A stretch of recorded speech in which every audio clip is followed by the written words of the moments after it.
sexual extremity included in the modest cover fee. You dare not bring your wives, persuade your husbands to remain at home. Beyond these doors we guarantee admittance to a hidden demi-monde with ritual embellishments unpracticed since the 2nd century. There's mountebanks and fiery worms and roses made of time in grand array. Step right this way, step right this way.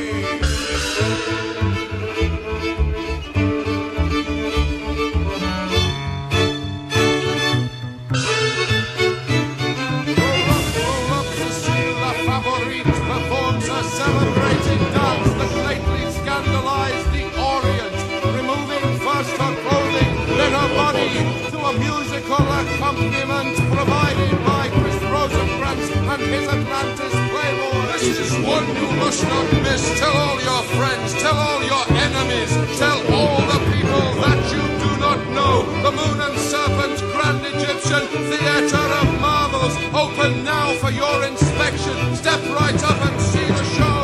See the show! See the show! At 11, the immortal serpent manifests itself for your delight and your edification. Patrons of a nervous disposition may experience a roaring in the ears or dislocation of the temporal lobe, for which the Moon and Serpent Grand Egyptian Theatre of Marvels is not legally responsible. And right this way, those customers concealing rational certainties must check them at the door and may retrieve them from the cloakroom staff upon their exit. Come inside, come inside, come inside!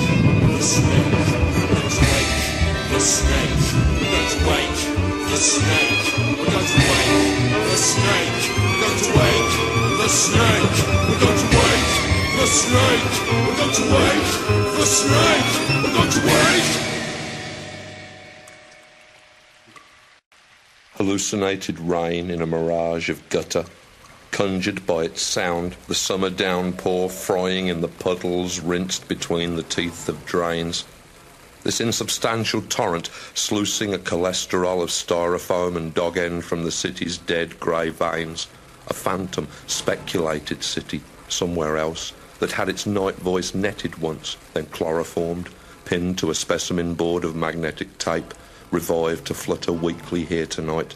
Who knows how long since it was captured, or how far away? Where do the Yarmouth breakers detonate, a distant Semtex, when we are away from Yarmouth? Where do the lights of London flare, when we are not here? What non-Euclidean map includes the places we are gone from? Say its name, the absent town, the city in remove, and there it rises in the backyard of our eyes. Some common landmark snapshot first, and then specific street and house and room, specific chair. Say Birmingham, and the rotunda rears within us, our imaginations squinting in the traveller's fair glare of New Street Station. Or say Folkestone, and recall the quayside sudden still beneath our feet.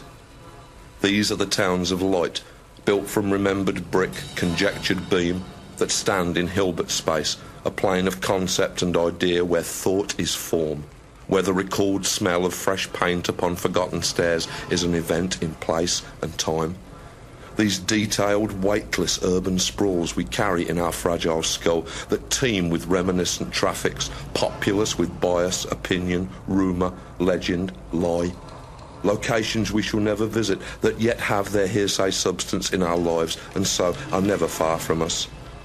They rest in occult mercators where distance is not marked from point to solid point, but calibrated there between the spark gaps of our free associations, yielding geographies with Land's End next to John O'Groats and Earth with poles adjacent.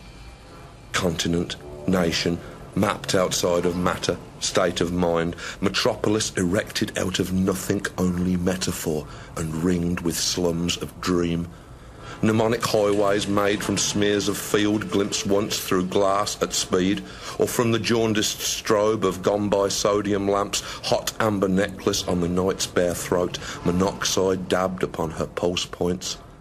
Strung between the shimmering fabricated towns, inroads of anecdote, synaptic rails to bear the trains of thought, a beaded web across our gazetteer of the interior. Seen from above, the glittering threads of meaning run like mercury, converge on the imaginary capital, a shadow London, our idea of London, flickering in the forebrain. When we are not here, this apparition is our only London. Enter from the east by Bromley, Poplar, Wapping, and already filaments of recognition start to hum and glower. Rupert Murdoch, with hereditary convict eyes, leers through a vague phantasmal rubble of old pie and mash stands, Mosley pamphlets, pearly kings and queens, a residue of mind junk heaped since childhood. Pure subjective incident. By Wapping Wall I watched a human pelvis bob down river, old, plaque-coloured, flecked with algae in a fierce viridian rash, and there was nothing to be done. It looked like any other pelvis I have seen, a calcareous outline sketch of Mickey Mouse's head. It turned and ducked and drifted then, drifts now in memory, mine and your imagination, twisting slowly through the cold suspensions at the river's edge, where pirates hung in chains until the tide stuffed their repenting throats with silt. The bone was tumbling like a dice at the conclusion of a long and rattling throw commenced with birth. Crapped out, snake's eyes. The clumped weed clings to it, nostalgia for a lost pudenda. Swerves now, sinks, is gone. Leave it behind us, almost buried, jutting from the beds of sleep and recollection. Move on to the city hypothetical, the virtual London scaped from essence, where past schemes and mildewed visions show, old wallpaper behind a peeling present. Down the Ratcliffe Highway, or our notion of it. Faint ghosts, old stains and patterns blotch the wood chip. George is in the east, that great dead battery of a Hawksmoor church, part of his stifling symbol net, his Tesla grid of terror and magnificence. Timothy Marr, the draper, and his wife, their infant child and their apprentice died near here, dispatched with maul and ripping chisel in the small hours of the 19th century. Convenient atrocity, necessitating the origination of a police force, one much imitated since throughout the Western world. Those things that breed in this idea space have their consequence, heavy as churches, they themselves the fossil dreams of architects. Move on. Whitechapel, Spitalfields, streets filthy with mythology as if there'd been a refuse strike amongst the urban myth collectors, stories left to rot and swelter in their bags outside Bengali lockups. Here, amongst conceptual terraces, past violence thrusts, a black insistent grass between the flags. Here is the serial killer's dream time, murder mecca, Saucy Jack and the Masonic songlines, bloodlines, scabbed now, faint with age, their power all but exhausted by our need to pick, to touch. Here too is Princelet Street, a house unoccupied save for a brace of tailors on the 3rd floor, where the Channel 4 without walls oddity, the Cardinal and the Corpse, was shot in part. In company with poets Brian Catling, Aaron Williamson and Ian Sinclair, ominous gree behind the project and, according to the schedule notes, freak wrangler, I crouched there in an upper room and clutched a first edition of The Magus, an alchemical text penned by Francis Barrett in the 18th century. This was my final scene. Typecast as an occult fanatic by the mordant Sinclair, raving and obsessed by the geometries of Whitechapel, I find myself alone, condemned to spend eternity in a bare attic overlooking Christchurch Spitalfields. The Barrett book is open at a page of illustrations that depict the fallen angels or the vessels of iniquity and wrath. It strikes me that the picture of Apollyon, a vessel of iniquity, bears an unsettling resemblance to the photograph of me that's on the back of Watchmen. Through the window looms the spire of Hawksmoor's awful church. I look up from the book and gaze in panic at the empty room in which I am to spend forever as a prisoner of my own obsessions. It's a wrap. Downstairs I watch while former soldier of the Cray twins Tony Lambrianou is interrogated on the finer points of gangster chic by Driffield, exit shareholder, maniacal bookfinder. The spell, the glamour of the twins hangs like an Old Spice fog about the edge of the production. Lambrianu, on whom any moral judgment would be simply too elaborate, recalls the strange still of his pre-dawn drive through Hackney, Jack McVitie cooling, folded in the boot. The mystery of David Litvinoff is raised, dialogue consultant on Nick Roeg's performance, sometime paramour of Ronnie Cray. Was there a book he worked upon, an exposé that vanished with his murder? Hoax and allegation, graveyard gossip, cobbling the less inviting metaphysic alleys of this fictive, phantom London. There's a tall tale of two cities, and it's all in double Dutch. Some two-bit hustler double-crossed the heavy twins. One with his lily white boys who he's too soon, too much.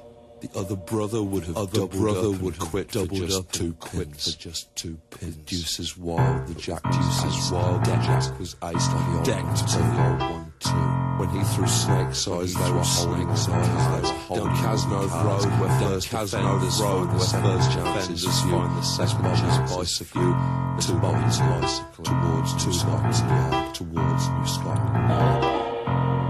So I like to hear a fans dispensing talk, the double visions, double talk, the doppelgangsters living by their lead Jack Spot, lead Jack Spot, Lord Booth being a two-step lamb, off to a looking glass house, to up, two down. Back in, but there's two sides to every story. There's two sides to every story. The daughter, every cell, and the daughter. Two wrongs to every right, two wrongs to every right, two back. And now they've looked at life from both sides. Now they've looked at sentence hard to spell. Sentence hard to spell.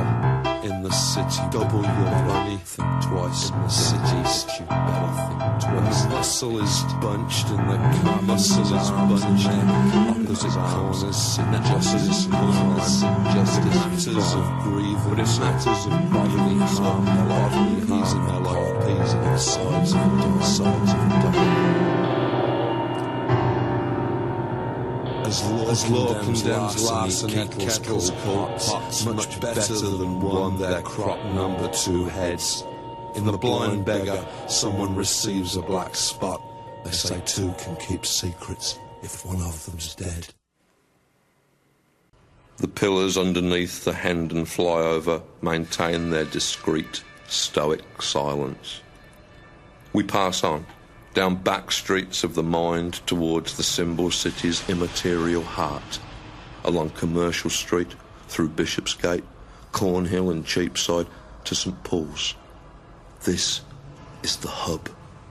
Here, all the lines of meaning stretched from Boadicea's grave to William Blake's converge. The vectors ranged from Cleopatra's Needle to its monstrous twin upon Canary Wharf cross here, upon that stone set into the cathedral walls, brought from Jerusalem in the Crusades, brought from the temple of King Solomon, his seal, the pentacle, reiterated here across the face of London, etched in church and obelisk and grave. St Paul's. The pagan darkness after the collapse of Rome saw here a temple of Diana so revered that early Christian monks despaired of a conversion and complained, London worships Diana, and in the suburbs of Thorney they burnt incense to Apollo. Thorney is now Westminster. In 610, Christian convert Ethelbert of Kent destroyed Diana's shrine and built St Paul's, a church of Christ. In Norman times, 1081, it burned and was rebuilt as a cathedral. Wandering through this maze of correspondence and association, let us pay attention to St Paul himself, a proto-mason. There, in 1 Corinthians 3:10, he states, as a master builder, I have laid foundations, and another builds thereon. This staunch misogynist clashed with Diana at Ephesus, where her followers humiliated him. Here's his revenge. Diana shackled, hemmed in by a pentacle of obelisks and phallic solar signs, with her abode rededicated in his name. Late as the 14th century, her sacred animals, the buck and doe, were sacrificed with fanfare here. King's mistresses, in penance, roamed St. Paul's by night dressed as the goddess of the moon, mother of churches. Until 1925, the women of the city hugged its pillars to induce fertility. The notion of Diana cannot be erased. In Hilbert space, the concept of the goddess is bound inextricably in the cathedral's mortar. 15 years ago, the royal wedding's sudden change of venue from Westminster's solar altar to this more appropriate site. As the mammalian dome of the cathedral rears before her, swaying in the sun-baked coach, she feels a sudden nausea and sees their eager faces as they line her way. She hears their voices, touched by old hysterias, as they call out her name, as they invoke her, as they say, "Diana, Diana, Diana." After the Great Fire, Wren rebuilt St. Paul's, 5 chains encircling its dome as ancients chained the statues of their gods to bind their power. Here is Diana chained, the soul of womankind bound in a web of ancient signs, that woman might abandon useless dreams of liberty, accept that she exists only to endlessly reflect the harsh male brilliance of a father's son. The monuments that loom on this untouchable plateau cast shadows and have solid consequence. Be careful here.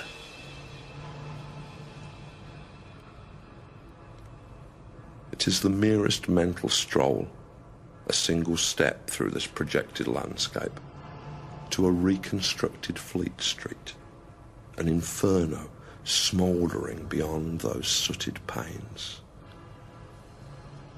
The metal giant pulse of rotary drum, migraine of shuttling linotype machines, a hell of printers' demons, fingers black with all the world's sins. Here, they build a paper planet. They unfold our greeds and our anxieties.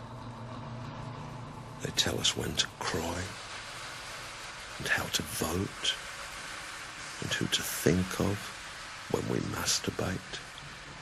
They are the engineers of our exhaustion, crushing pressure front of fact and innuendo, booming in these subtle latitudes.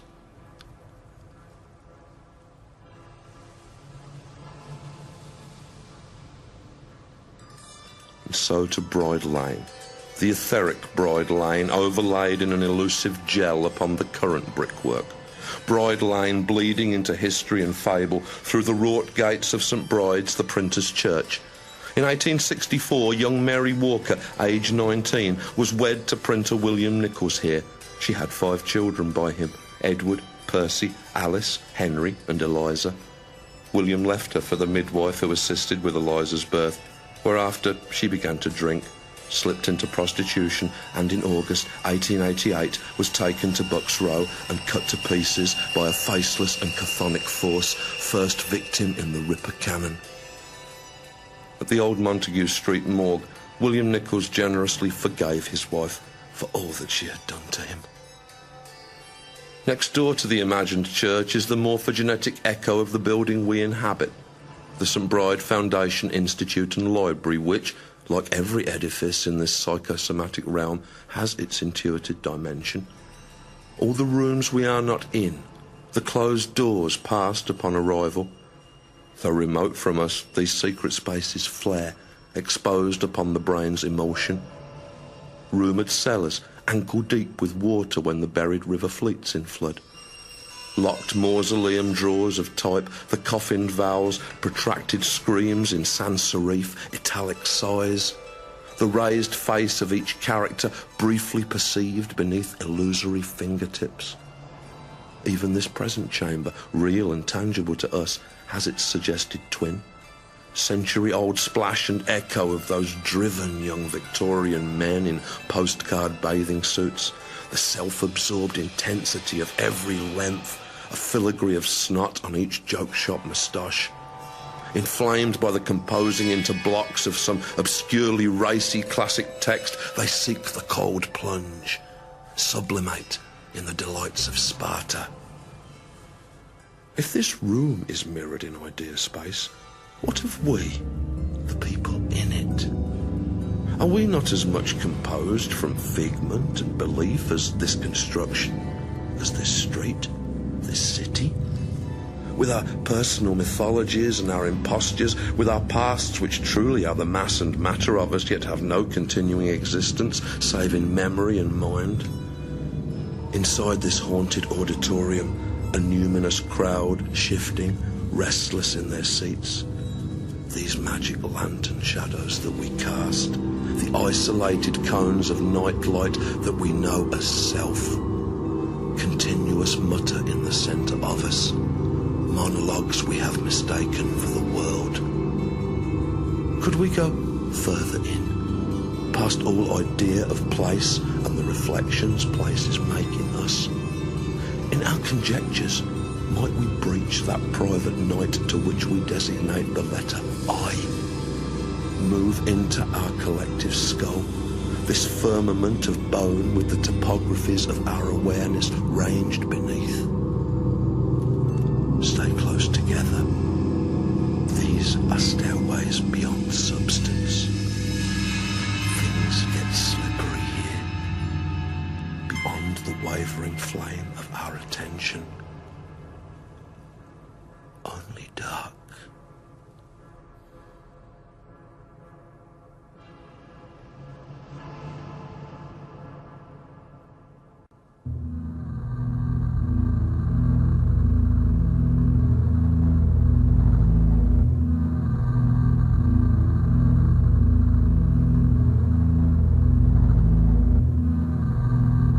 There is no place in here, nor moment, no familiar semblances. The mind forms here being concerned with nothing that's not ultimately mind itself.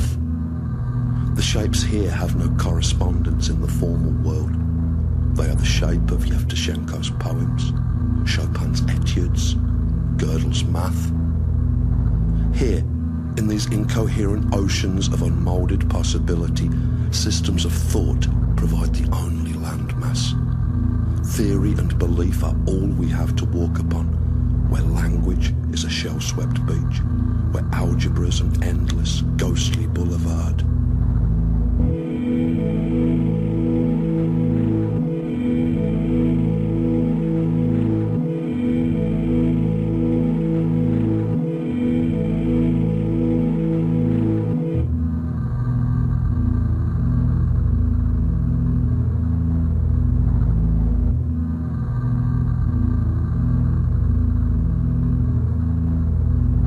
Suspended in this glimmering continuum, islands of supposition, continents of paradigm, tides of opinion lap in fabulous lagoons of proof, bringing a slow erosion, gradual change of contour.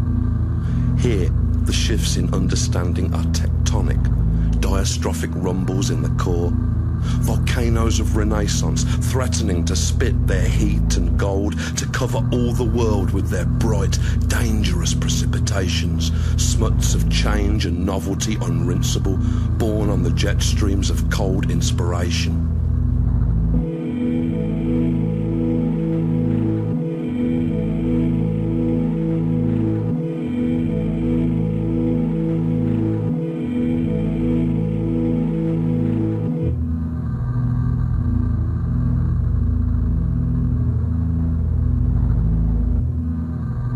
Depths are soundless, off the map. There is no sextant that will read the constellations here, yet are there hazards. Undertows of falsehood, eddies of delusion and the bedlam reefs. Riding elated swells of reason, bear in mind that nothing is unsinkable. The palm chord orchestra plays on. Beneath these fog-banked ambiguities rear intellectual icebergs.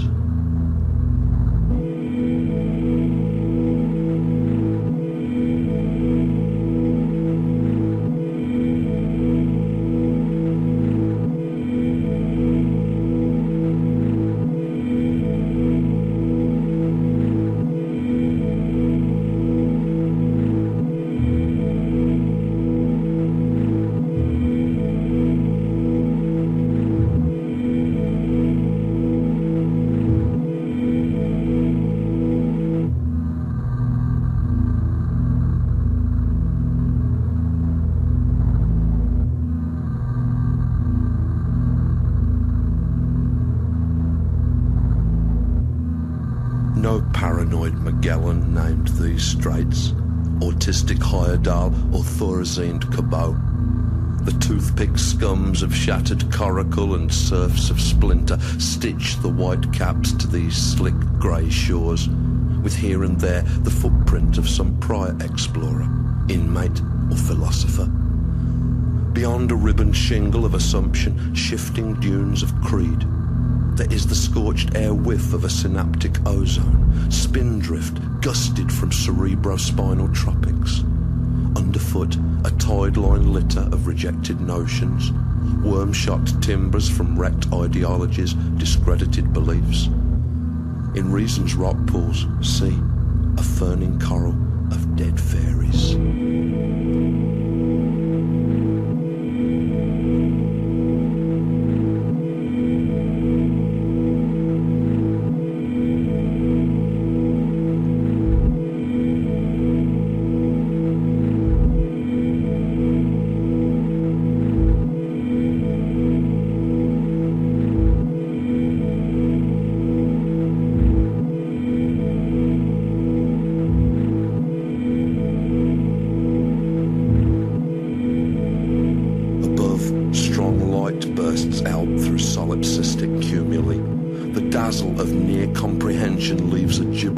Phosphorescent scribble on the psychic retina. Over these beachheads of corpus callosum, strung between two hemispheres, there burns an equatorial sun of fact and data. Best not risk the information tan that brings disfiguring bikini lines of ignorance, or, worse, the sunstroke of religion. Make for shade. The tree line looms ahead. Pull back the snarled anxiety of bramble and plunge, ego first, into the undergrowth. Miasmal thicket darkness here, its chill immediate. Press on. Thorn snags of dogma tearing at the ankles, out into this sudden dappled bright, the eerie cross breeze of a clearing. The atmosphere here coruscates, thick with impending diamond. Through the spike-lit blur, an intimation of delirium's foliage clipped back, ordered into a Magritte topiary. Now a bordered path, redolence of park and arbour, wind chime scent of honeysuckle. With each step, a burgeoning of form, a greater density. Belatedly, the thought occurs, what life might this ethereal climb support? Ecologies of ectoplasm, but what flora and what fauna? The air here crackles, viscous and intense, humid with meaning. The posited terrain grows steeper, rising up towards the domed pavilions of the Spectre Garden, flickering radiance of its exhibits brushed across the sky ahead. Struggle up slope, the last few yards become a headlong rush into the raw mouth of this brilliant wind.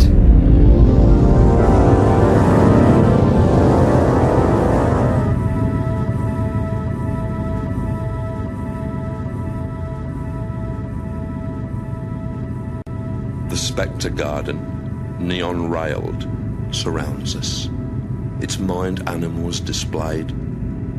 Before us is the habitat of an Enochian angel, summoned first by Edward Kelly in the 16th century, whose utterances terrified the seer that afterwards abandoned magic. Now, at our approach, a quickening of ultraviolet, shivering veil-shape, womanness upon the brink of form. Solidify her, name her, call her.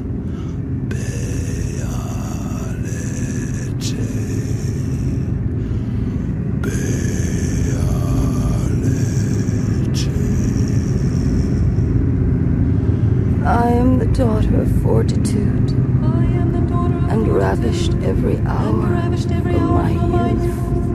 For behold, I am understanding, and science dwelleth in me, and the heavens oppress me. They cover and desire me with infinite appetite, for none that never earthly has embraced me. For I am shadowed with the circle of the stars, and covered with the morning clouds. My feet are swifter than the winds, and my hands are sweeter than the morning dew. My garments are from the beginning, and my dwelling place is in myself. The lion knoweth not where I walk, neither do the beasts of the field understand me. I am deflowered, yet a virgin. I sanctify, and am not sanctified. Happy is he that embraceth me, for in the night season I am sweet, and in the day full of pleasure. My company is a harmony of many symbols, and my lips sweeter than health itself. I am a harlot, for such as ravish me, and a virgin with such as know me not. Purge your streets, O ye sons of men, and wash your houses clean. Make yourselves holy, and put on righteousness. Cast out your old strumpets, and burn their clothes. And then I will bring forth children unto you, and they shall be the sons of comfort in the age that is to come. That is to come. That is to come. That is to come. That is to come.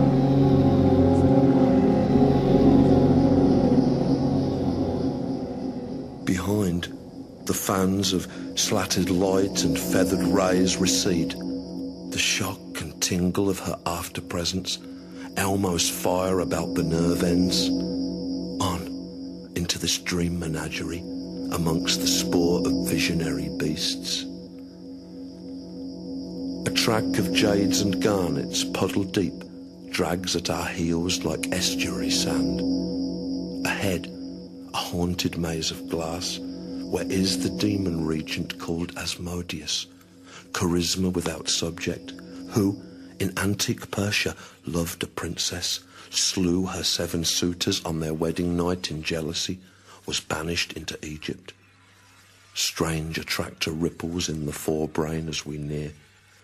His algebraic beauty is insufferable. Symmetry becomes it. Come to ruin our impending feast, a presence that nourishes suffering. All things below voice his burning name. His turmoil offers only truth in which longer moments live.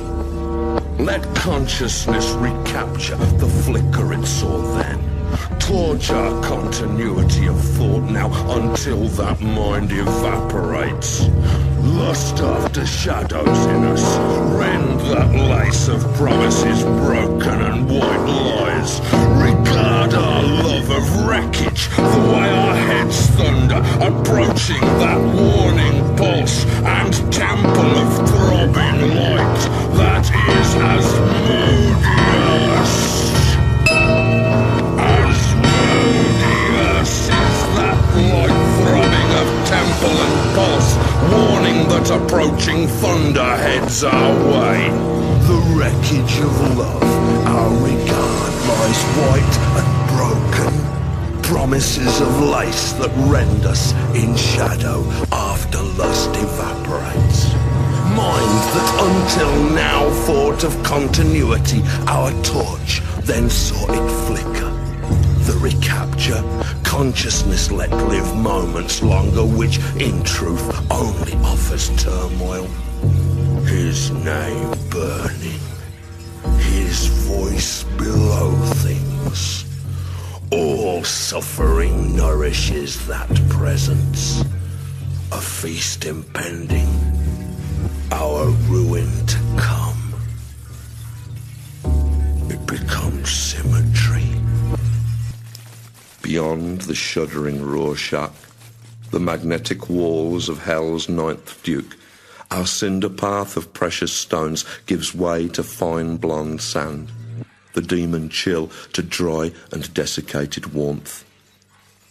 We close upon the last of the imaginary beings manifested here within this garden of appearances. 3 separate phyla: angel, demon, and, at last, a deity. Asleep amongst giant tumbled stones, eroded and decalcified, rests Glycon, last created of the Roman gods. His form is of a serpent, taller than a man when risen up, with human ears and nostrils, lidded chinks for eyes. His golden hair in ringlets curling from his scalp. Proceed with caution. This is old power, and the idea of a god, a real idea. His dry cheek sleeping flat against cold rock, he waits the vital hot of dawn, even to think. No gap between sun and that reason which it represents. The parched air oiled with myrrh, a depthless, lidless dark before awakening, but pinlit, scented, pearled in thousands.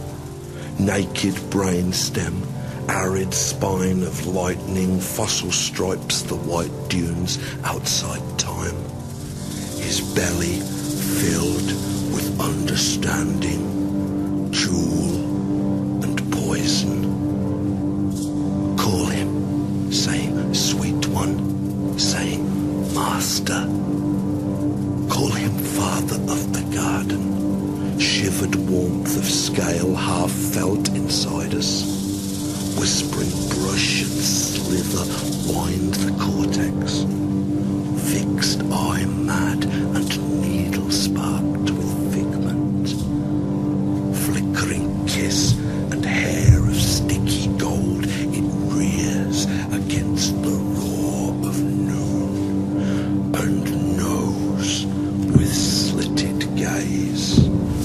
When are we breathless in the coils of God? The spectre garden falls away behind with all its fiends and marvels.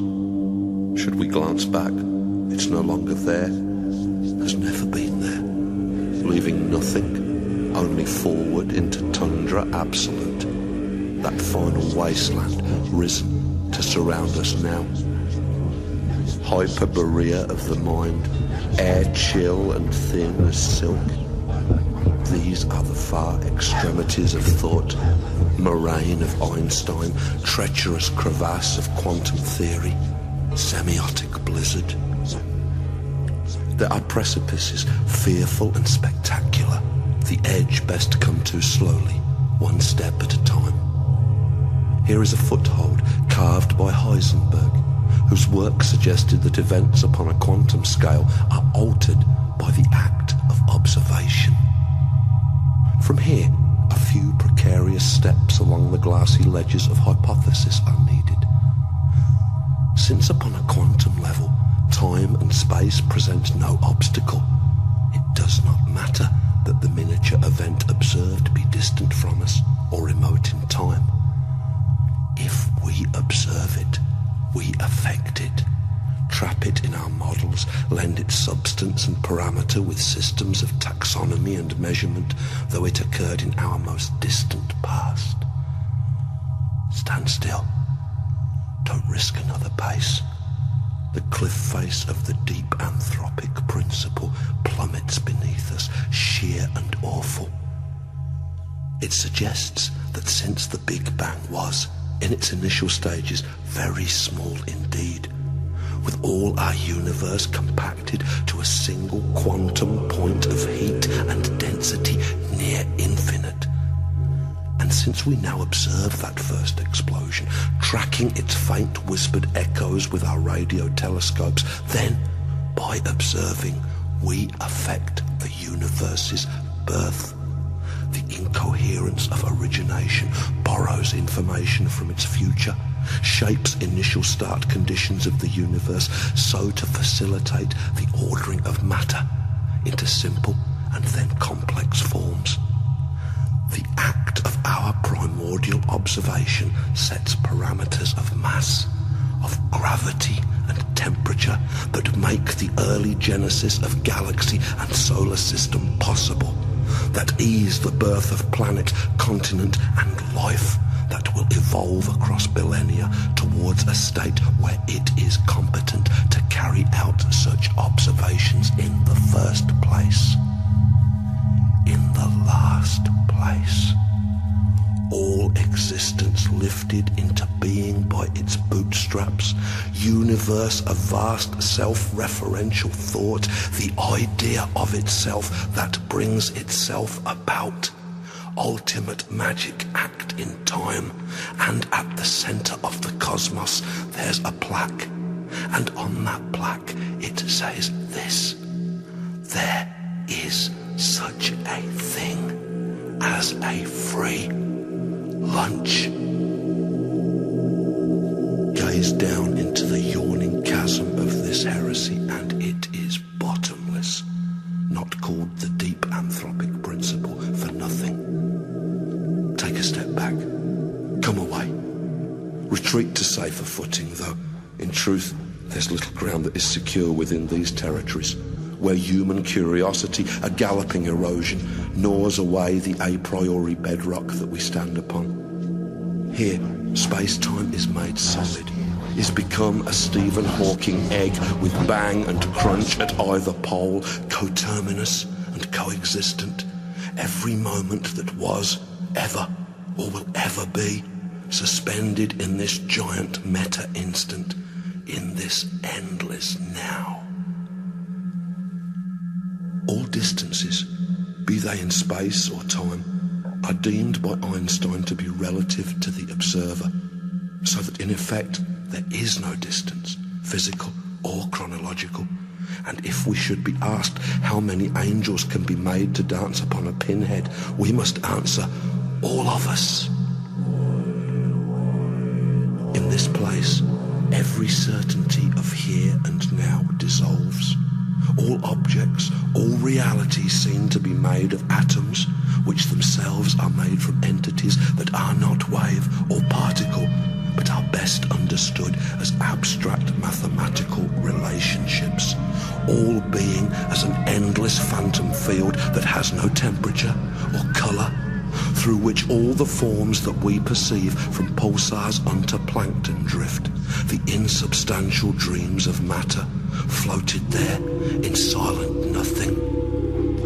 Everything is gone into the boiling light, and at the last, the realization there is no one here but I, was never anybody here but I. There is only one moment. I love you. There is no such thing as magic. You already know this. You already know this.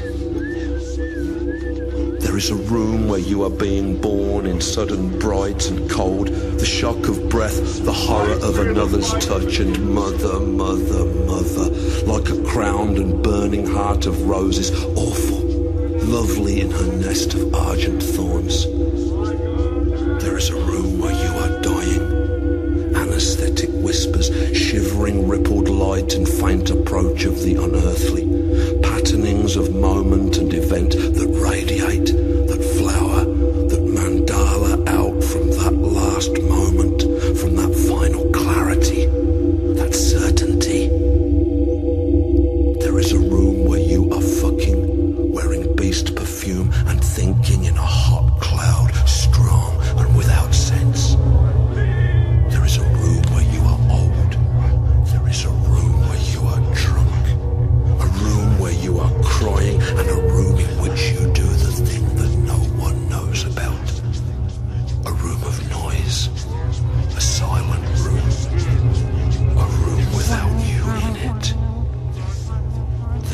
only one room. You already know this. You already know this. There is a moment when the world is born in sound and fire and gorgeous fumes, when planets scab to elemental jewelry about the fresh atomic wounds of suns, when spreads the grand crustacean fanfare blush of the Crab Nebula, the Monet fog of Magellanic Cloud, and slow white seahorse spiral of the Milky Way, when come these monstrous diadems of star. There is a moment when it ends in beast and whore and rapture, in Shoemaker Levy's Comet 9 impacting with the gas giant Jupiter right now, tonight. The mile-wide pearls of frigid vapor, incandescent, squeezed to megatons by gravity unthinkable. There is a moment when it ends in the superconductive cold of entropy, the opening of Shiva's final eye. The moment when they said they didn't want you anymore. The moment when the first full hand of soil fell rattling on the hollow pine. There is a moment when we hang upon the rock face, when the pen hangs paused above the cold drop of an empty page. There is a moment when the brakes squeal, and a moment when the bulb fails, and a moment like a terrifying avalanche of gold inside our heads, and there is only one moment. You already know this. You already know this. There is a person that gave sperm to you, a person that gave blood and pain and birth to you, a person that adored you always, liked you sometimes, hated and despised you, wished you dead, a person that was cruel to you when you were small, a person with affecting eyes. There is a person you make love to and a person who lets you have sex with them. There is a person you dislike who does not know. A person staring from a moving bus. A person that you passed once in the street 8 years ago and never saw or thought of since. There is a person who's depressed, who plays that REM CD over and over all night, automatic for the people. Maybe you're crazy in the head, baby. Baby. There is a person who knows why the wars and the assassinations, and a person who is hungry, who is famous, who is Pope, who is Her Majesty the Queen, who's dying, starving, being murdered, being raped and tortured. Now, this moment, now, right now. There is a person waiting on the front steps of the cinema. There is a person with their tongue thrust in the socket of a missing tooth. A person with occasional misgivings in their thoughts upon abortion. There's a person with 3 heads, and one's a lion, and one's a crowned and wrathful king, and one's a serpent scaled in roaring gold. And there is only one person here. And you already know this. You already know this. I love you. There is no such thing as magic. Just allow it. In your minds, allow it. This great vaulted ballroom of the sweet intangible that soars above us, bustling with the throng unseen, their great excitement, their anticipation palpable. Convene the flickering ones and those hilarious phosphorescences that pass through with a pleasant shudder. Bring the ones like sparks, the ones that swoop and drone above, massive and immaterial as Marla. Ones with fine and strange ideas that spin and shimmer on their open palms like gyroscopes. The delicate one, all in crystal, vast as a cathedral. Let us feel the incandescent breeze fanned from its million stained glass wings that flutter, slow and perfect, synchronized. Let them surround us now and trace their fingers down our cheek and whisper things we never dreamed or had forgotten. There is something happening.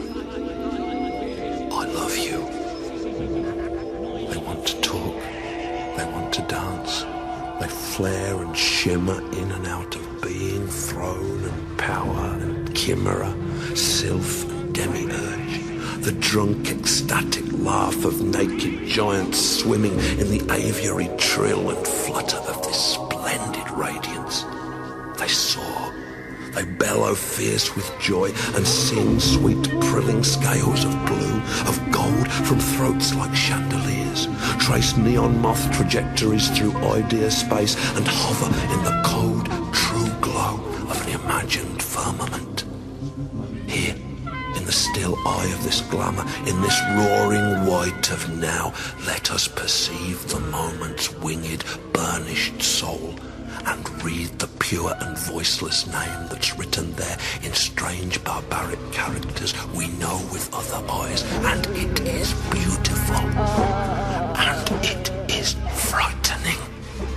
The clouds peel back, and vast symphonic forms peer down, inchoate presence stooping low. The choral sky and thought move to another state, become prismatic vapor in the shuddering light, and there is something happening. There is something happening. You already know this. I am talking to ourself. We are listening to myself as everything draws closer in the telepathic susurrus, the kindly night of eyes, and we remember what we are, and know it for the first time, each self now unfolded, gem-fern fractal shape of every life revealed in all its tentacled magnificence. The light grows stronger. Something gains upon us from within. And now the banquet. Now the rain of stars, now the embrace, the kiss of the invisible. I love you. There is something happening. There is only one moment. There is only one room. There is one person here. I love you. You already know this. You already know this. There is no such thing as magic. Is no such thing as magic. No such thing as magic. Such thing as magic. Thing as magic. As magic. Magic.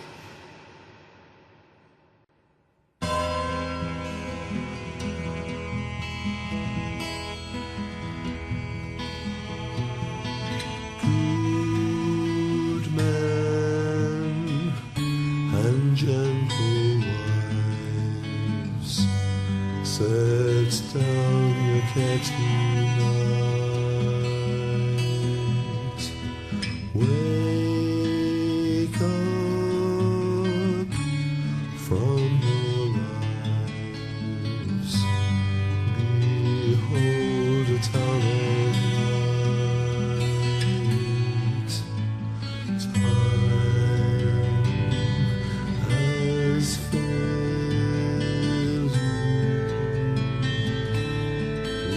Let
your gowns of white.